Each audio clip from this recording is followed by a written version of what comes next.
wa aqimis sholata lidzikri. Jadi kalau saya singkat menjadi satu ya, kenapa kok wajib tadi lupa di luar sholat itu? Lupa di luar sholat itu tidak boleh, apalagi dalam sholat.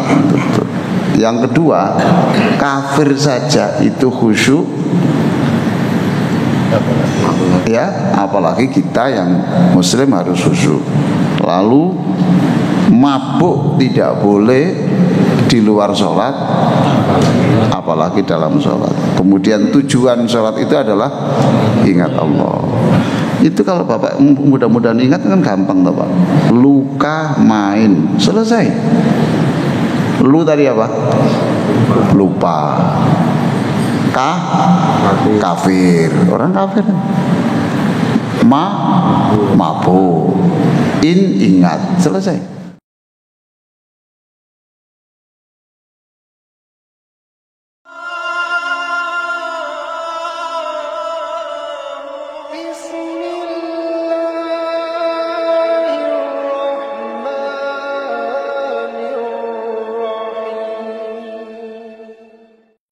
Assalamualaikum warahmatullahi wabarakatuh. Alhamdulillahirabbil alamin. Wassalatu wassalamu ala asyrafil anbiya'i wal mursalin Sayyidina Muhammadin wa ala alihi wa sahbihi ajma'in. Amma ba'du. Ibu-ibu, bapak-bapak sekalian yang sangat saya hormati, kita bersyukur pada Allah, pagi ini kita masih tetap dijadikan hamba Allah yang soleh. Hari ini saya akan berbicara masih tentang sholat ya. Menurut bapak-bapak ibu, khusyuk itu wajib apa sunnah? Khusyuk itu wajib apa sunnah? Wajib. Saya ulang ya Pak. Sunnah. Enggak apa-apa Pak. Kita ini mumpung masih diberi kesempatan hidup ini. Khusyuk itu artinya ingat Allah waktu sholat ya. Ingat Allah waktu sholat, lalu menjadi yang sholatnya itu menjadikan khusyuk itu artinya tunduk Pak. Khusyuk itu artinya ya tunduk patuh kepada Allah, itu khusyuk. Nah itu khusyuk dalam sholat itu hukumnya wajib apa sunnah? Yang keras Pak. Sudah. Berarti kalau tidak khusyuk dosa apa? Dosa. Ayo yang keras Pak. Dosa. Ya dosa Pak ya. Dosa. Jadi istighfar kita itu istighfar tidak jauh-jauh soal kejahatan yang lain, bukan yang lain ya. Kita sholat dalam keadaan yang lalai itu ya, itu sudah dosa. Kita mohon ampun kepada Allah. Kita baca istighfar, sayyidul istighfar, Allahumma anta rabbi la ilaha illa anta khalaqtani wa ana abduka wa ana ala ahdika wa wa'adika mastata'tu a'udzu bika min syarri ma sana'tu abu'u laka bi ni'matika alayya wa abu'u bi dzambi faghfirli fa innahu la yaghfiru dzunuba illa anta. Sama-sama sekali lagi.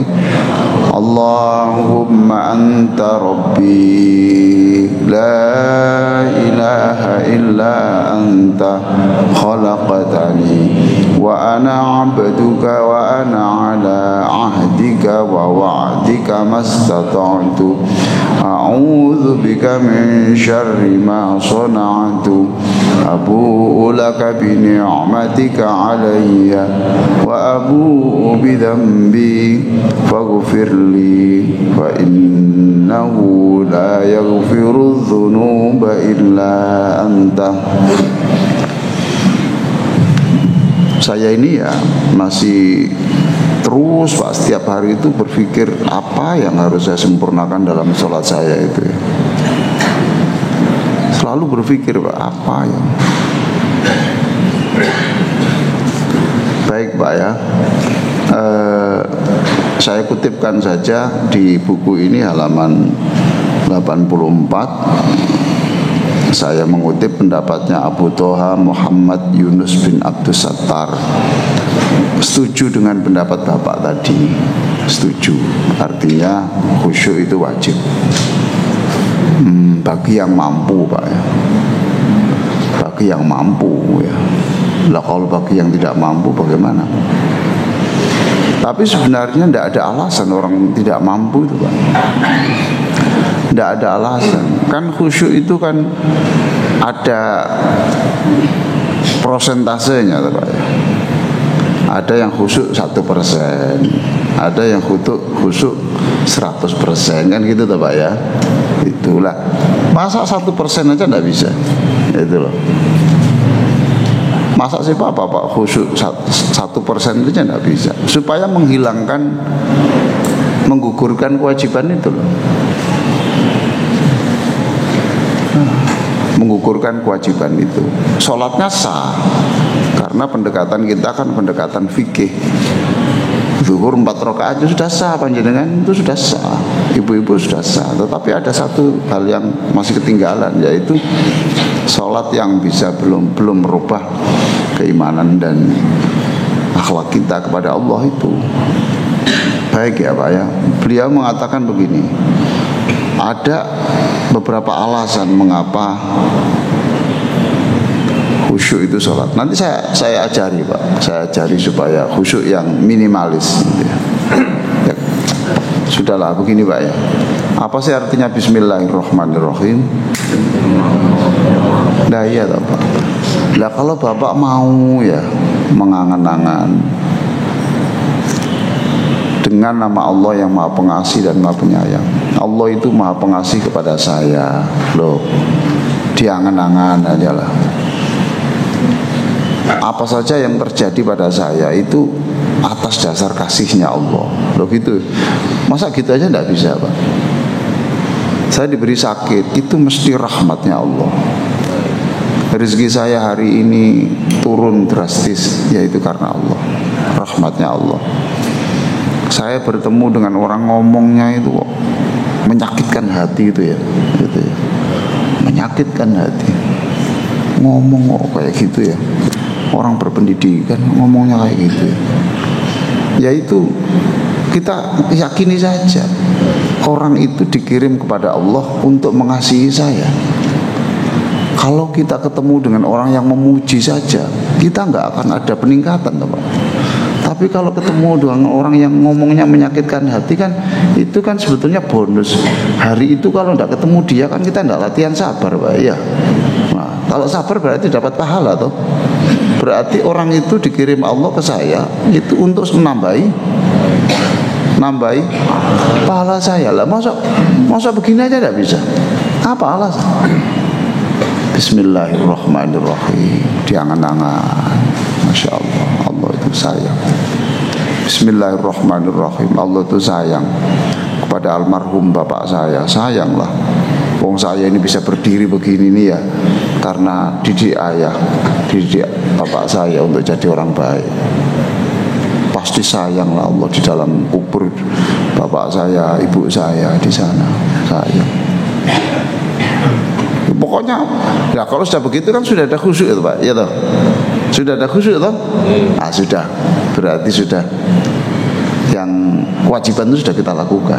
Cuma minimalis, gitu loh, Pak. Minimalis. Tidak ada alasan sebenarnya. Coba sekarang ya.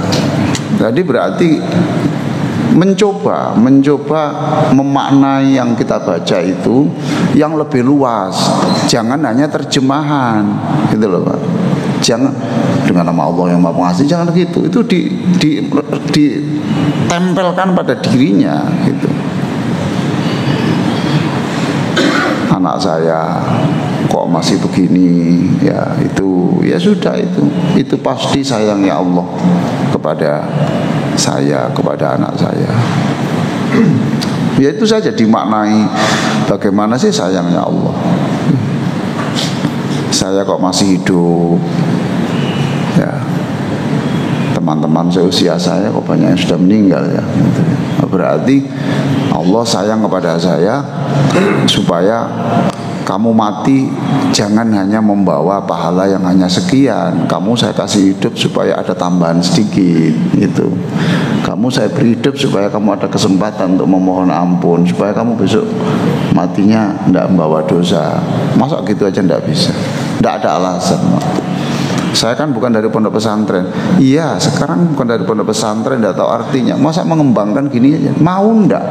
Saya kira bapak ibu itu mau. Oh bisa, tapi mau apa ndak? Makanya saya selalu mengatakan jangan ngejar kuantitas, jangan ngejar kuantitasnya, ya, tapi kualitasnya.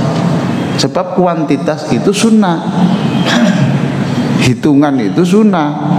Sedangkan tadi bapak mengatakan, saya nurut bapak loh, ya, nurut bapak. Sedangkan kualitas salat itu wajib. Bisa bu ya kira-kira bu ya? Bu, bapak bisa ya pak ya? Ya Allah. Bisa ya pak ya? Oh dihayati aja lah sudah. Kita nggak ngerti kata per kata ya sudah ya. Kata per kata artinya nggak bisa ya sudah ya. Yang itu aja lah gitu. Jadi tidak ada alasan, tinggal mau apa tidak. Belum saya ini bicara alhamdulillah. Alhamdulillah. Apa sih yang kurang pada bapak itu? Kok? Ya apa sih yang kurang bapak? Bapak menyebut, ibu menyebut kurang. Itu karena menggunakan ukuran-ukuran rasa, bukan ukuran akal. Gitu loh Pak. Tidak menggunakan ukuran rasa, tapi tidak menggunakan akal, tapi rasa. Gitu. Ya itu banyak.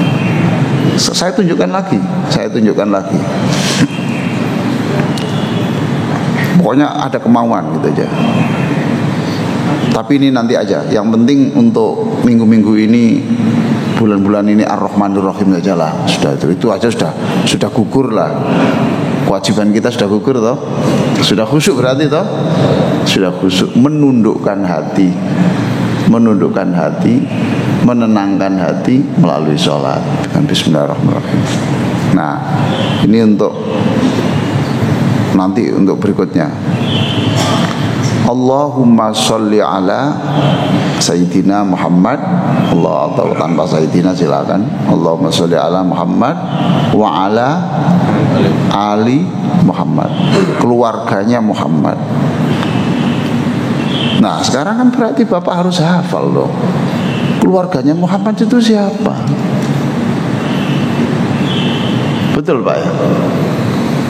Nah kalau nanti itu kalau mau khusyuk kan sederhana. Bapak kenapa tidak silaturahim dengan Aisyah, silaturahim dengan Khadijah, silaturahim dengan Fatimah? Nah, silaturahim melalui wa ala ali Muhammad tadi, dengan keluarga Muhammad. Nah, berarti kan kita harus hafal keluarganya Nabi Muhammad. Ya Pak ya. Nah itu berarti Kak panjenengan harus hafal. Mau apa tidak? Masa menghafalkan yang lain-lain hafal, harganya ini berapa, harga berapa, hari ini ada diskon berapa, waru kabeh, masa ngapal ini guys? Nama-nama istri Nabi. Ya saya ya menghafal Pak. Kadang-kadang saya kalau mau tidur ya saya hafal istri Nabi itu saya hafal. Kok kelewatan satu itu siapa ya? Untuk nanti persiapan waktu sholat itu supaya enggak ini. Siapa istri Nabi itu? Istri Nabi itu siapa? Diurut ya berdasarkan tanggal pernikahannya ya. Loh. Ya. Lah kenapa Bapak tidak hafal? Berarti kan bukan karena tidak bisa, karena tidak ada kemauan. Loh iya tak Pak ya? Iya. Saya kalau hari ini hafal jangan dikira otomatis Pak. Nah saya berjuang. Saya berjuang untuk hafal. Khadijah. Setelah Khadijah wafat terus nikah dengan namanya Sauda. Sudahlah, enggak usah bin-binnya, enggak usah lah supaya enggak bingung. Khadijah. Lah Islam ini berkembang ya Pak. Apa bisa tanpa Khadijah? Ya, Khadijah kan luar biasa. Khadijah. Setelah itu kemudian Sauda bin Zum'ah, setelah itu kemudian Aisyah, kemudian Hafsah, kemudian Zainab binti Huzaimah, kemudian Ummu Salamah, ya, Ummu Salamah, Zainab binti Jahsy. Dia ya sembuh ya pacaran ini telung wulan, petang wulan. Ngapalno, tapi yang penting kan Allah tahu. Oh, waktu li ngapalno ya, gitu. Ngapalno untuk peningkatan kualitas sholatnya. Berarti Bapak kan berarti duduk atau apa lagi sedang berpikir tentang sholatnya. Nah, kan begitu tuh Pak ya. Zainab binti Jahsy, kemudian Ummu Habibah, ya saya apa? Masih banyak Pak, lah belum anaknya. Jadi kita berpikir begitu itu supaya kita ini sambung dengan wa ala ali Muhammad. Nah sekarang saya tanya, cucunya Nabi itu keluarga Muhammad apa enggak? Keluarga. Ya keluarga toh. Hasan dan Husain. Mengapa tidak kita sapa? Dua cucu ini kan kesayangan Nabi.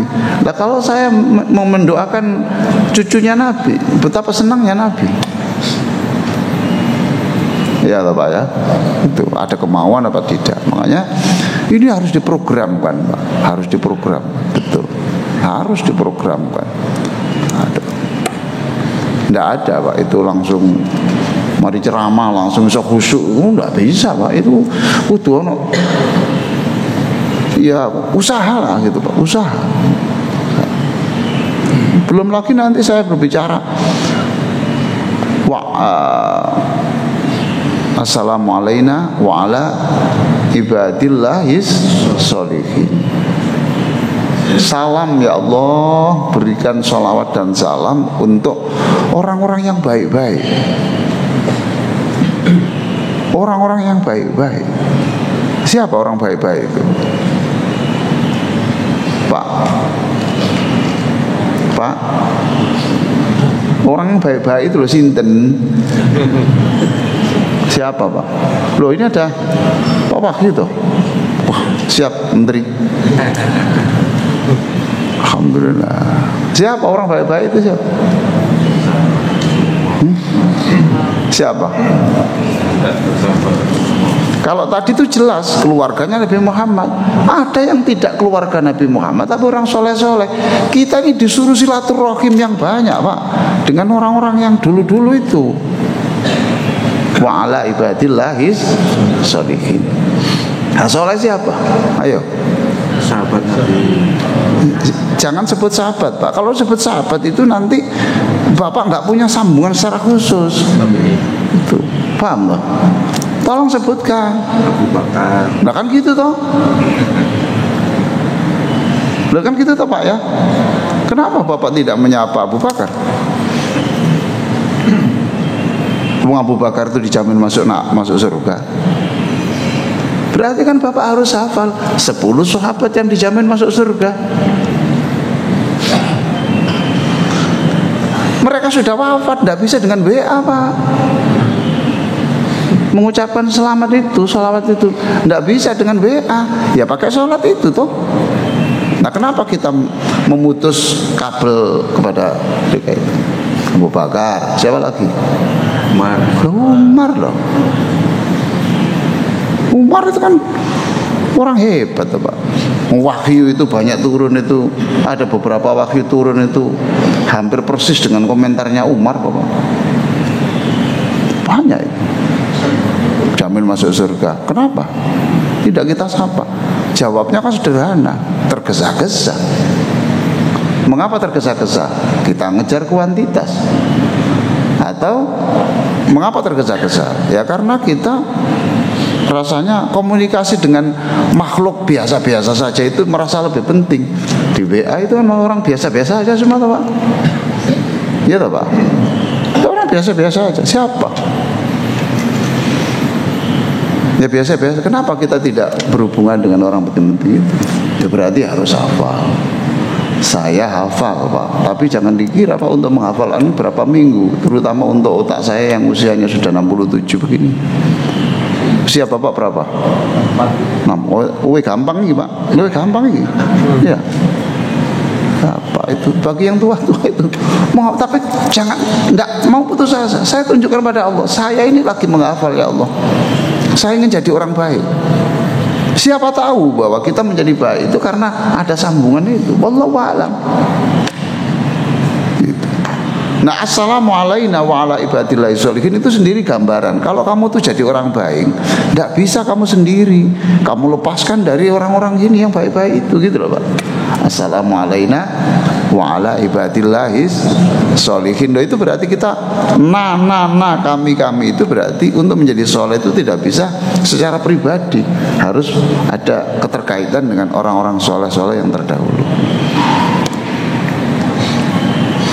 Ya, kok apa teman-teman ceramah pagi ini? Ya mohon maaf ya. Kok apa temenan ceramah pagi ini ya? Tapi ya bagaimana lagi, Pak ya? Ya mohon maaf. Ini di luar yang saya siapkan. Kok muncul kata-kata itu apa ini ya? Gitu. Ya saya menghafal, Pak. Ashabul Kahfi itu saya hafal, apalagi ya. Ashabul Kahfi itu saya menghafal 10 hari itu tidak hafal-hafal, Pak. Iya, Pak. Moksalmina, Tamliho, Martunis, Nainuwis, Sariyulis, Runawanis, Valgestatunis, 7 tuh. Itu karena nis-nisnya itu, Pak. Engkau bronis ngono sih. Bronis. Ya. Saya hafal. Kenapa? Karena saya disuruh menyapa orang-orang soleh. Sebelum Nabi, lah. Ashabul Kahfi kan sebelum Nabi Muhammad. Enggak tahu, Pak. Buktinya apa?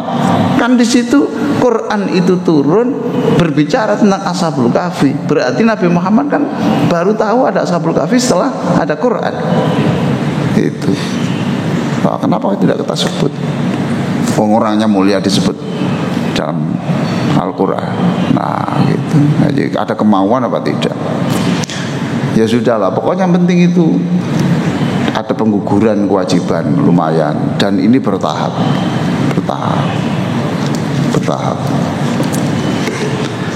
Lalu di sini mengapa wajib itu? Aku nurut Bapak loh, Pak. Saya nurut Bapak Ibu. Wajib apa enggak? Wajib. Wajib apa enggak? Wajib. Wes, aku nurut sampai. 1. Lupa Allah itu boleh apa enggak, Pak? Tidak boleh. Lupa Allah itu boleh apa enggak? Tidak. Enggak boleh.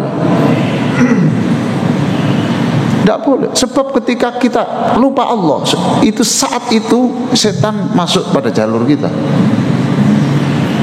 Min syarril waswasil khannas itu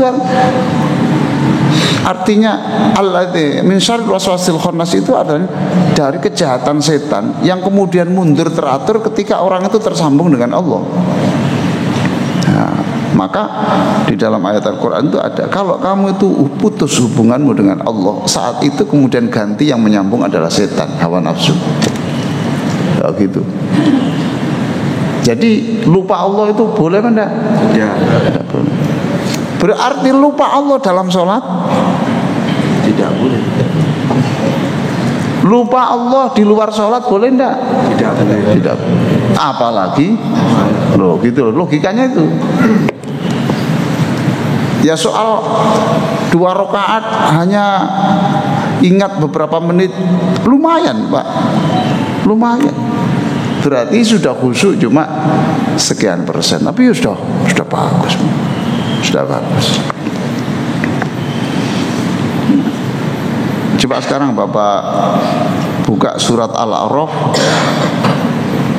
28. 205 ya. Surah Al-A'raf 205.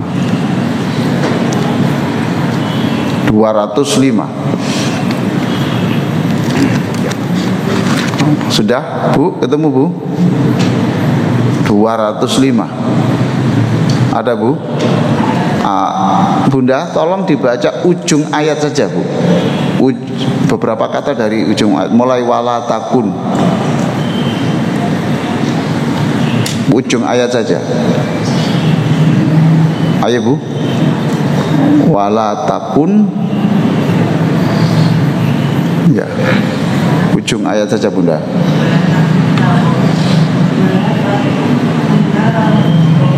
Ya, coba semuanya. Wala takum minal ghafilin. Lagi wala takum minal ghafilin. Wala dan janganlah takun engkau menjadi minal ghafilin, termasuk orang-orang yang lupa. Lah itu tidak boleh. Itu lupa di luar sholat tidak boleh, apalagi di dalam sholat. Itu logikanya. Ada lagi itu Pak, kalau mau bawa itu Ar-ra'aital itu Pak. Ar-ra'aital ladzi yukadzibu biddin fadzalikal ya betul ya. Fadzalikal ladzi yad'ul yatim wa la yahuddu 'ala ta'amil miskin fawailul lil musallin. Terus jadi tahu kan itu orang yang lupa dalam sholatnya loh, celakalah. Wail itu celaka, akan merasakan ketidaknyamanan ya, dunia akhirat. Orang yang sholat, yang sholatnya itu lalai. Jadi lupa Allah di luar sholat saja tidak boleh, apalagi di dalam sholat. Baik, lupa Allah. Kemudian Bapak Ibu lihat di surat ini Al-Qalam. Al-Qalam surat nomor 68 ayat 43. Khusyuk tadi apa artinya? Tunduk Pak, tunduk. Nah, itu. Ada 43? Ada Pak? Sudah? Ayo silakan, siapa baca itu?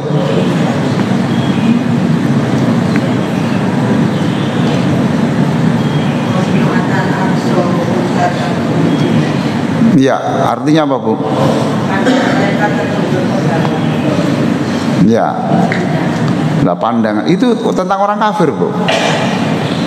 Khashi'atan absaruhum tarhaquhum dhillah wa qad kanu yud'auna ila sujudi wa hum salimun. Nah, itu khashi'ah itu orang kafir loh Bu.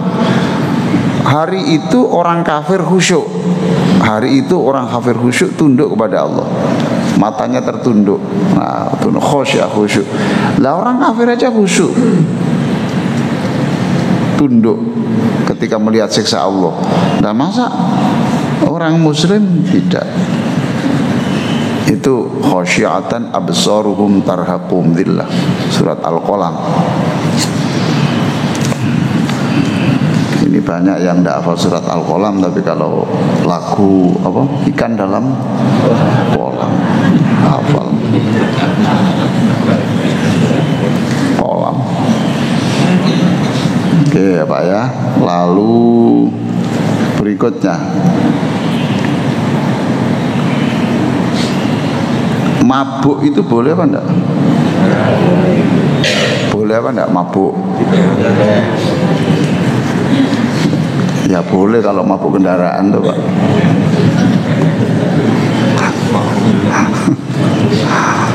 Mabuk cinta boleh enggak? Nggak boleh kalau untuk istrinya toh. Seneng. Istri itu perjuangannya luar biasa, Pak.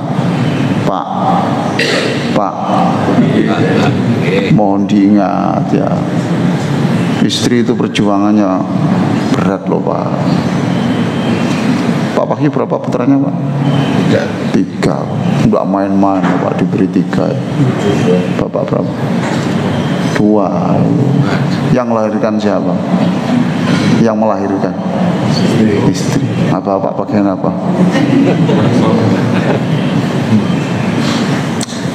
Berat. Iya, Pak, sekarang enggak seberapa berat, Pak. Dulu ketika ekonomi Bapak masih merangkak, istri Bapak kok mau diajak melarat itu loh. Loh iya toh, Pak? Ya sekarang Bapak usia sekian sudah ekonominya mapan. Istrinya Bapak kok gelem diajak melarat ngono lho.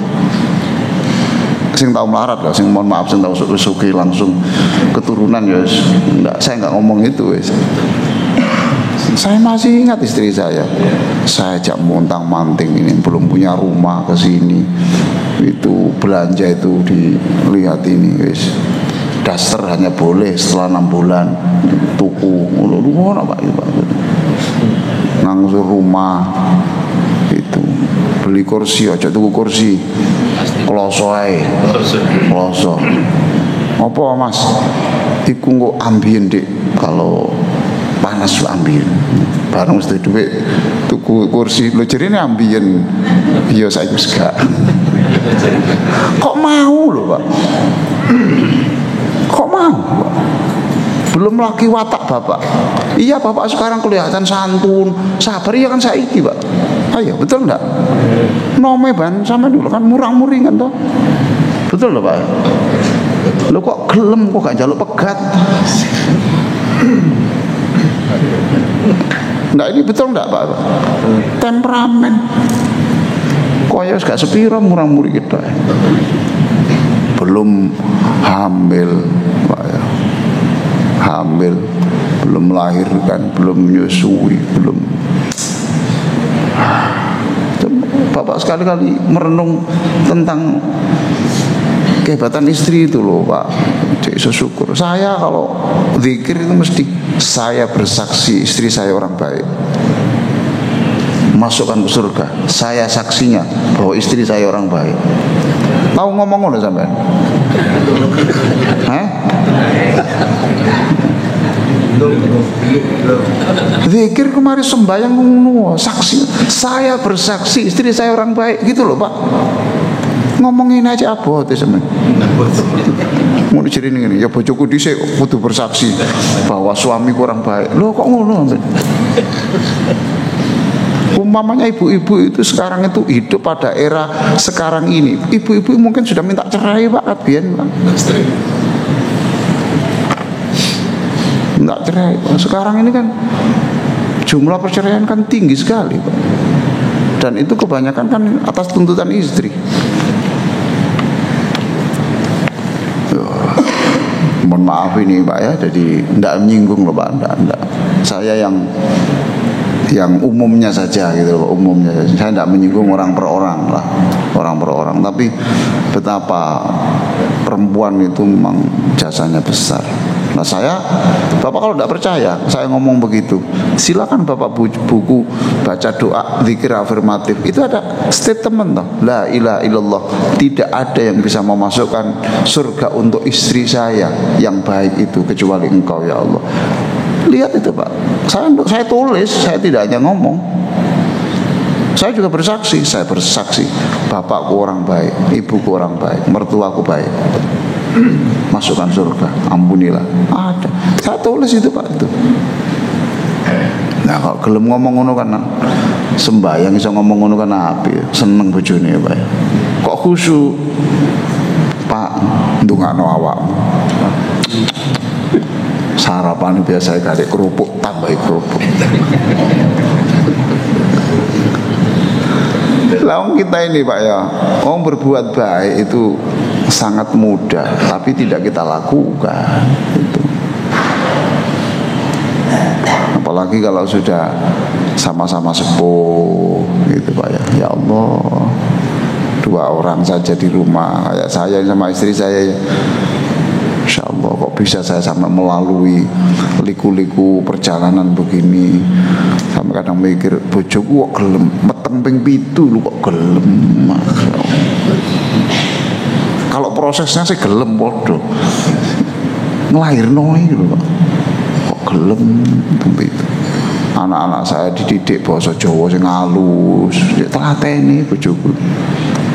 Ngaji di Terno, mulai dijemput. Menunggu ya. Ayo kita gitu-gitu kita rubah dengan sholat ini. Ya. Tadi itu apa? Mabuk boleh enggak? Enggak boleh toh? Enggak boleh. Enggak boleh. Nah, sekarang Bapak baca surat An-Nisa ayat 43. Mabuk di luar sholat boleh enggak? Tidak. Mabuk di luar sholat boleh enggak? Tidak boleh. Yang tegas. Tidak. Tidak. Apalagi mabuk di dalam sholat. Coba sama lihat surat An-Nisa. Orang mabuk itu ingatannya beres? Nah, orang yang ingatannya tidak beres selama sholat itu tak terhitung mabuk. An-Nisa berapa tadi? Apa? 43. Ayo, ada yang baca, silakan. Wahai orang-orang yang beriman, Ya. janganlah kamu mendekati sholat ketika kamu dalam keadaan mabuk. Loh, iya toh? Jangan kamu sholat ketika kamu mabuk. Kalau bapak mabuknya bukan karena minuman Pak, urusan nih loh Pak, urusan. Ruwet. Omane bojo lagi mencucu terus gak eling Allah belas. Iki ciri sing wong lanang-lanang gini. Pak kok gak menyuruh perempuan untuk bersaksi bahwa suaminya orang baik. Nanti minggu pengajian berikutnya saja, sabar ya. Sabar. Iki khusus ngarep wong lanang lah, ngarep wong lanang untuk terus mau marah pada istri itu ditahan. Ngomong yang menyakitkan hati itu ditahan. Kita tidak bisa berbuat apa-apa. Kalau tidak bisa menyenangkan full itu ya jangan menyakiti gitu aja. Orang itu tua tambah muring-muringan Anda ya. Orang kalau tambah tua tambah mudah marah apa enggak? Iya. Nome marah, tuae marah. Kapan istri itu disuguhi kesabaran, keriangan? Ya, nek iso ya ojo tua ojo tambah marah ngono ya tambah khusyuk. Masya Allah. Ya lah Pak ya. Di situ mabuk di luar sholat aja enggak boleh, apalagi. Bapak jangan merasa ada yang berat. Pokoknya yang minimalis enggak apa-apa. Sudah tidak menjadikan dosa sholat itu karena Bapak sudah tuh gitu loh. Nah, tadi itu Pak belum saya sebut sahabat Nabi itu banyak apa enggak? Ribuan apa enggak? Ribuan. Tolong sebutkan 10 saja. Tolong sebutkan 10 saja. Bapak kan enggak tahu tuh. Lah, kalau kamu tanya kenapa kamu kok enggak tahu? Wong kon iku ya akuntan. Iso ngitung sembarang masa ngapalno sahabatku sing apik-apik 10 gak iso. Bukan Pak Wahyu loh, bukan Pak Wahyu. Semua apa loh? Bukan. Iki nggone menyinggung Pak Wahyu sarapane diboikot gak situ.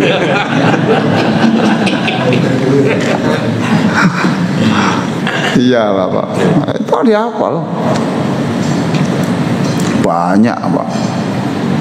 Umpamanya saya hafal cari Abu Hurairah, Abu Musa al-Asy'ari, Abu Dzar al-Ghifari, Abu saja Ibnu Mas'ud, hafal sambil merenungkan, ya Allah ini sahabat ini kok baik sekali ya gitu. boleh ya Pak ya, berarti sholat mabuk tidak boleh. Lalu nah, Bapak baca surat Toha. Surat Toha itu surat nomor 20 ya Pak ya. Nah,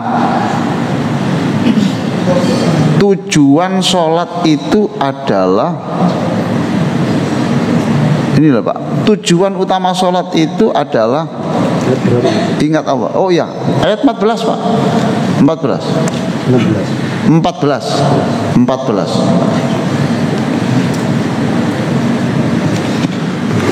Nah.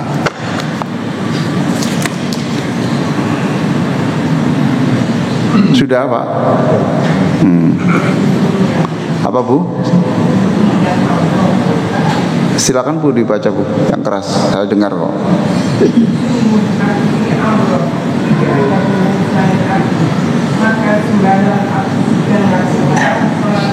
Wah itu, ya kan? Sungguh aku ini Allah, tidak ada Tuhan selain aku, kata Allah. Wa aqimis sholata lidzikri. Oleh karena itu, lakukan sholat, dan sholat itu tujuannya adalah mengingat aku, gitu Pak ya. Nah, mengingat aku, mengingat aku. Aku itu siapa? Aku dengan segala nama-namanya itu, sifat-sifat Allah itu loh. Aqimis sholat tadi, maka dirikan sholat itu untuk menyebut, untuk mengingat aku gitu. Lah kalau tujuan sholat itu lalu kok kita lupa tidak itu, berarti kan sholat kita kan gagal. Ya toh Pak ya. Tujuanmu kemana? Ke Wonokromo. Saya membeli apa kalau ke Wonokromo pasar gitu, Bu? Daster, ya wes. Iya nih nak dukur memang larang Bu, gak nak nisara wes. Nak dukur larang nisara. Oh mana daster sing sotono cacate dididik itu tambah murah mana? Nang Solo. Oke. Tujuanmu ke Wonokromo beli apa? Saya beli daster. Oke. Lah kalau tujuan ke situ kok pulang dan bawa daster? Kan berarti sia-sia toh. Ya tak Pak? Tujuanmu ke sana adalah ngantarkan surat. Lah kalau kamu suratnya kamu bawa pulang, berarti kamu itu transportasi sekian banyak itu untuk apa? Loh, tujuan sholat itu. Yaitu alasan-alasan mengapa Syekh Abu Satar tadi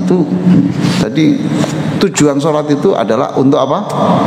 Mengingat, ya mengingat Allah lah gitu loh Pak, mengingat Allah. Itu surat apa tadi? Toha. Kan itu.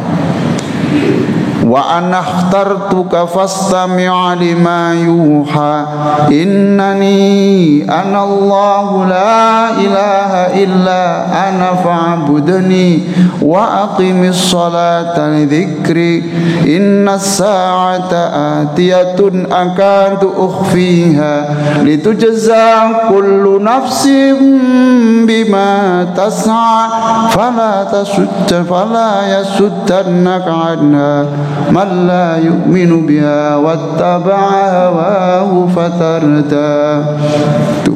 Wa aqimis sholata lidzikri. Jadi kalau saya singkat menjadi satu ya, kenapa kok wajib tadi lupa di luar sholat itu? Lupa di luar sholat itu tidak boleh, apalagi dalam sholat. Yang kedua, kafir saja itu khusyuk, ya, apalagi kita yang muslim harus khusyuk. Lalu mabuk tidak boleh di luar sholat, apalagi dalam sholat. Kemudian tujuan sholat itu adalah ingat Allah. Itu kalau Bapak mudah-mudahan ingat kan gampang toh Pak. Luka main, selesai. Lu tadi apa? Lupa. Kafir. Orang kafir. Mabuk. Ingat. Selesai. Ada 4 alasan. Luka, main. Ya. Ayolah Pak, ayo sama-sama saya berusaha sedemikian rupa gitu, untuk berjuang bagaimana sholat kita itu lebih baik, kemudian lebih membuat kita itu punya optimisme gitu loh Pak. Optimisme. Lalu sujud. Nah sekarang Pak, orang bertanya gini, tujuan sholat tadi apa? Mengingat Allah. Boleh enggak sholat mengingat rokok? Apa? Berarti enggak boleh? Enggak boleh. Lihat-lihat Pak. Nah kalau saya sujud, ya Allah, saya ini merokok terus. Mohon ya Allah, saya ini dibantu untuk tidak merokok. Masa nggak boleh? Loh katanya ingat Allah, memang ingat rokok, tapi itu ujungnya kan minta tolong Allah untuk menghindari rokok. Sholat ingat janda boleh enggak? Boleh.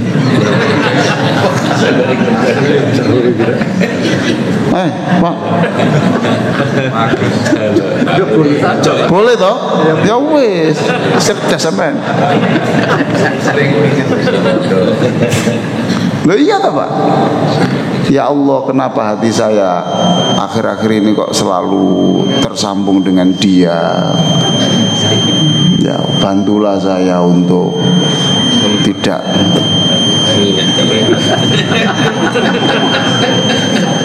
tidak mungkin Pak, Bapak begitu Pak. Bantulah saya untuk melupakan dia. Tidak mungkin Pak. Bapak perlu bantuan orang. Sudah tidak objektif lagi.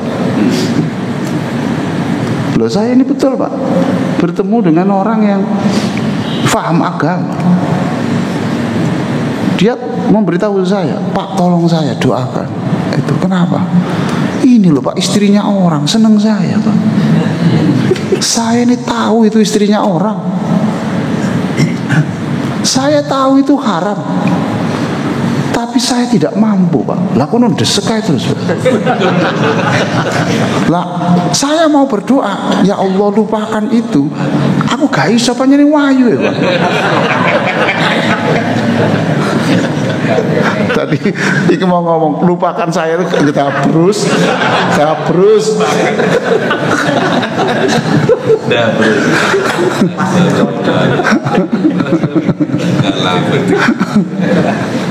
Ya minta bantuan orang Pak. Tapi orang ini fair ini. Ya Allah, ya Ustadz nanti saya bantu. Saya sebisa saya nanti dalam sujud saya. Sungguh Pak, saya akal dan rasa ini memang akal saya tahu tidak boleh, tapi rasa ini kok ya sudah mau dewe. Ya Allah, ada perempuannya cerita sedang proses perceraian, masalahnya itu loh Pak. Ya, tapi kan tetap istrinya toh, kan tidak boleh, haram toh. Tapi ya apa Pak, ya Allah Pak, sembuh.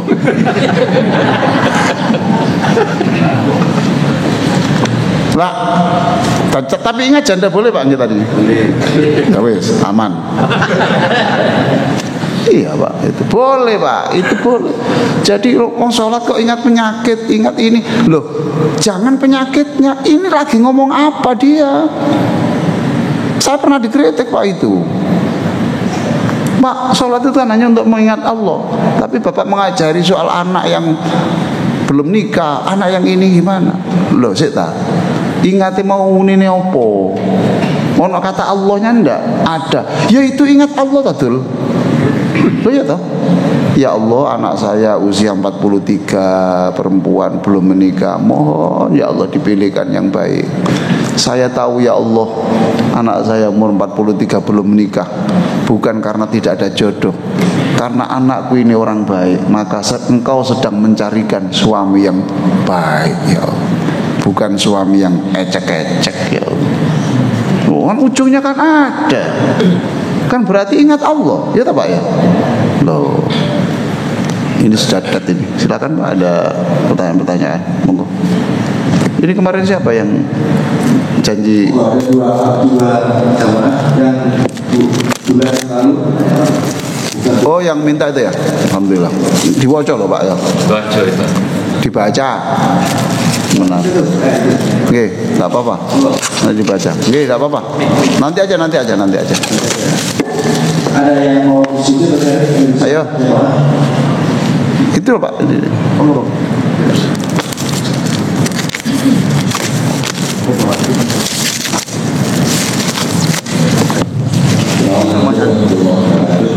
Waalaikumsalam warahmatullahi wabarakatuh. Monggo Pak, silakan.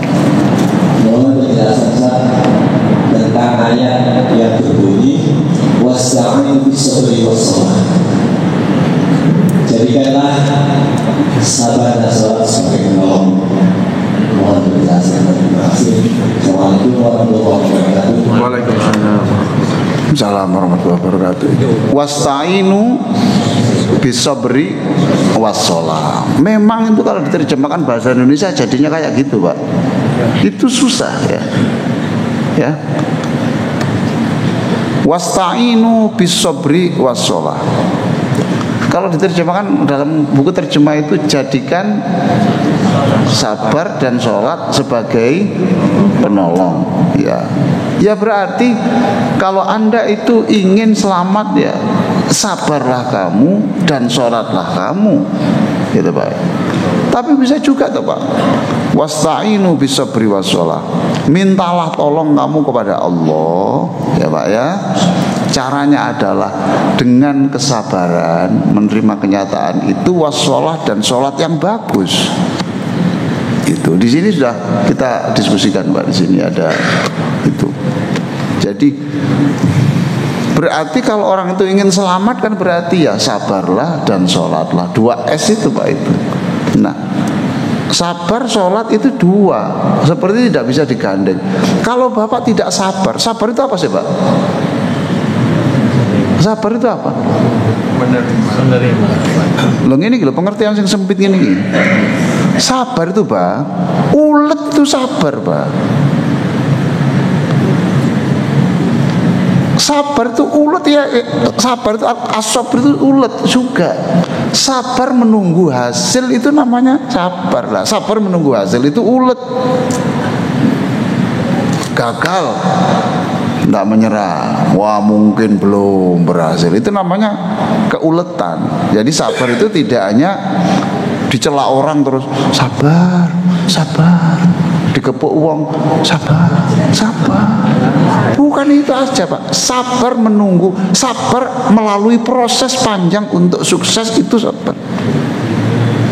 Nah, makanya surat Al-Asr itu watawasau bil haqqi watawasau bis sabr. Orang baik itu adalah orang yang senang memberikan masukan dan senang diberi masukan. Dalam dua apa? Al-haq, menyangkut yang benar. As-sabr itu ketangguhan. Nah gitu Pak, ketangguhan. Jadi sabar itu artinya gitu Pak. Sabar menunggu proses itu. Dan itu tidak gampang Pak. Bapak-bapak ini orang tangguh semua. Orang tangguh semua. Untuk mencapai cita-cita itu harus berdarah-darah. Mengapa? Karena bapak lahir dari proses yang memang berat. Bareng tiba anak sampean, wis sudah tidak anak gedondong tapi anak stroberi. Namanya sekarang ini generasi stroberi. Ngerti stroberi Pak? Ngerti stroberi? Apa ya? Keres. Wis ngono lah timbang repot-repot terus. Keres iku gampang kepenyet toh? Oh, ngene iki panjenengan wong asli teko desa kabeh.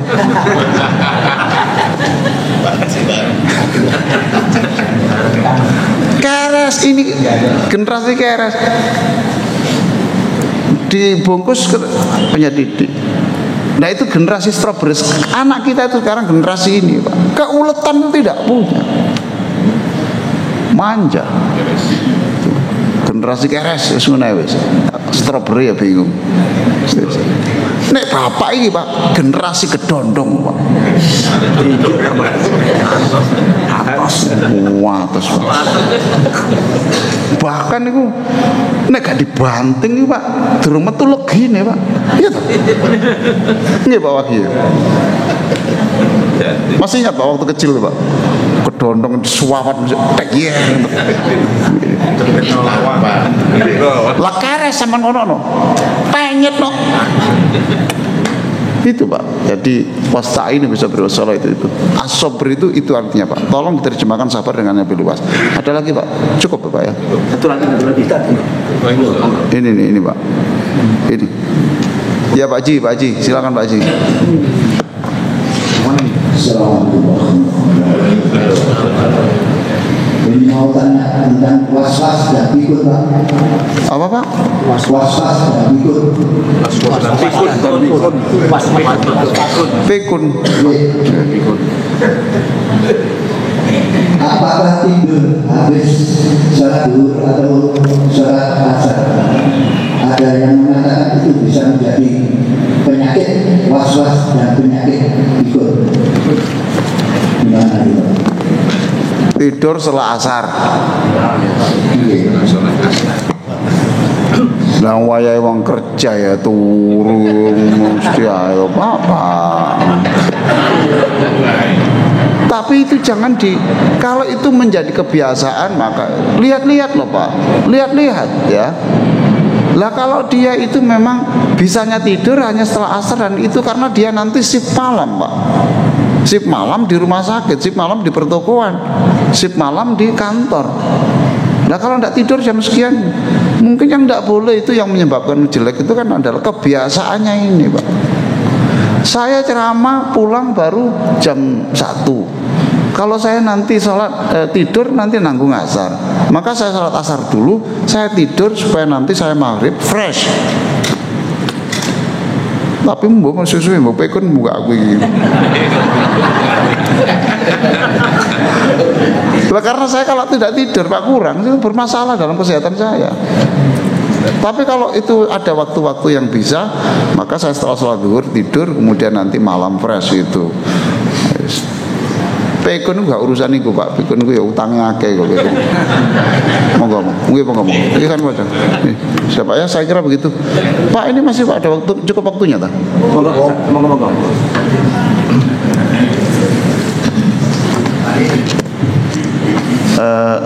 Pak Ferdi, tolong diingatkan saya besok. Diingatkan materinya adalah Hatim Al-Asom tentang sholat gitu aja. Al-Asom tentang Hatim tentang sholat gitu aja.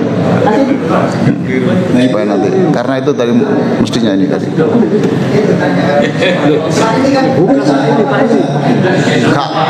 Gak karo sampean, sampean nggak bawa karo sampean. Loh, yang kemarin pesen itu siapa? Yang satunya siapa? Sudah toh? Loh sampean gak jaluk kok. Wes, nanti saya bawakan. Sudah punya toh? Sudah toh? Belum? Ya bisa saya ingatkan Pak. Satu Pak. Iya Pak. Ayo. Terima kasih.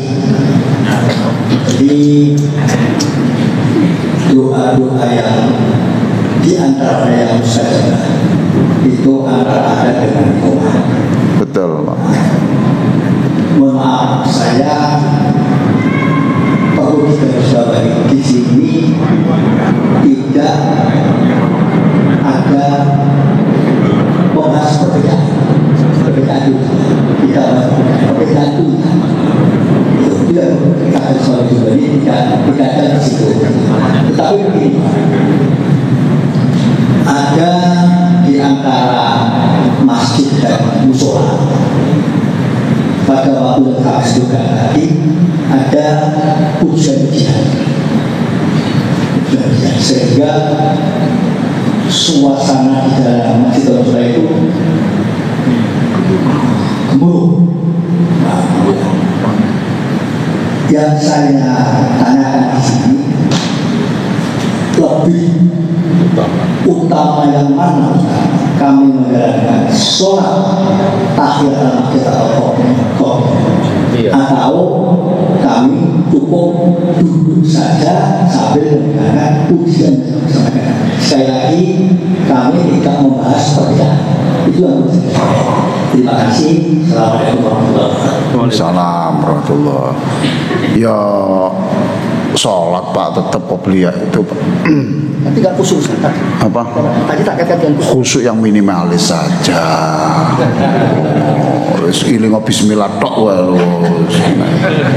Itu ya, itu. Ya, soal pujian silakan ada yang silakan, ada enggak. Wong itu yang tidak mendengarkan pujian juga sih arek wong-wong sih nok sawah loh Pak. Maaf aja ya Pak ya, di Magetan itu orang itu masih di sawah Pak. Rabbana dzalam itu nok sawah apa Pak sian Pak. Loh iya Pak itu. Baru datang ke masjid loh Pak itu. Arek-arek itu sih lari-lari nol Rabbana dzalam. Ya sudah Pak, gede nih tak takoni. Kok apal kon Rabbana dzalamna? Iya Pak, iku nok sedek langgar. Iku aku apal kok. Ngerti enggak iku Quran? Mboten ngerti, cuma kula apal. Rabbana dzalamna anfusana. Wis pokoknya wis berpikirlah yang lebih luas, yang wawasannya yang luas. Jangan melihat sesuatu dari satu sisi, tapi situ sisi yang lain-lain. Kita itu diajari Allah punya mata dua itu, berpikir itu melihat itu ojo negatif tok, ojo positif tok, ngono lho. Kita itu delok uang yang ngono. Delok uang apike ojo jahat tok ae. Ya Pak.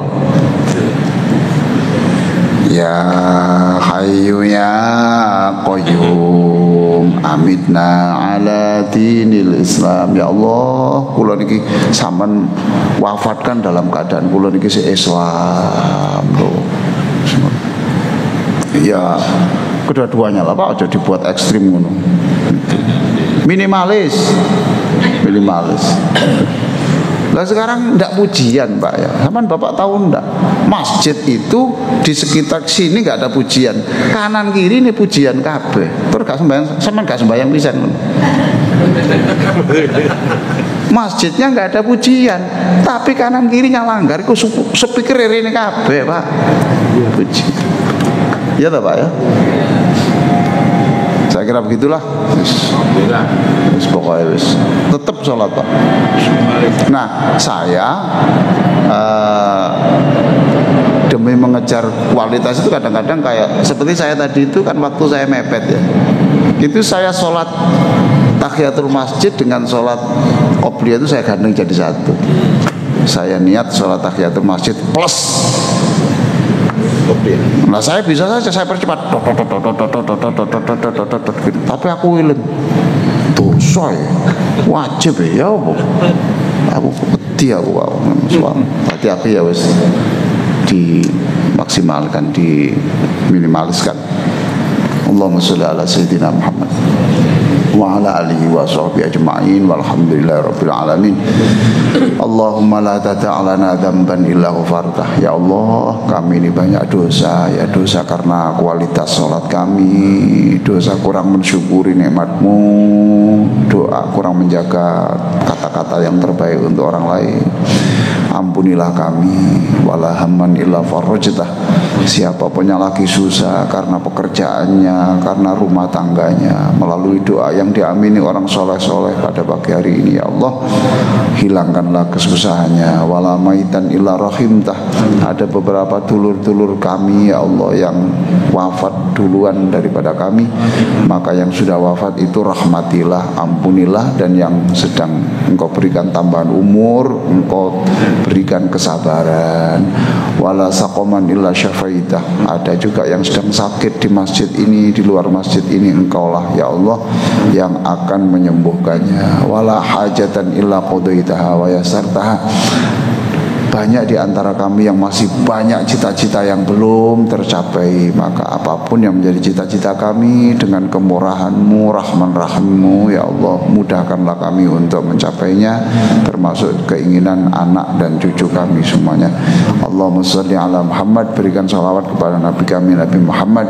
Jadikan kami semuanya ini ya Allah akhlaknya seperti Nabi Muhammad, anak cucu kami kepada Muhammad. Wa ala ali Muhammad, berikan salawat kepada keluarganya Nabi Muhammad. Maka jadikan keluarga kami, keluarganya anak cucu kami menjadi keluarga terbaik seperti keluarga para nabi yang terdahulu. Wa sallallahu ala sayyidina Muhammadin wa ala alihi wa sahbihi wa sallam. Alhamdulillahirabbil alamin. Wassalamualaikum warahmatullahi wabarakatuh.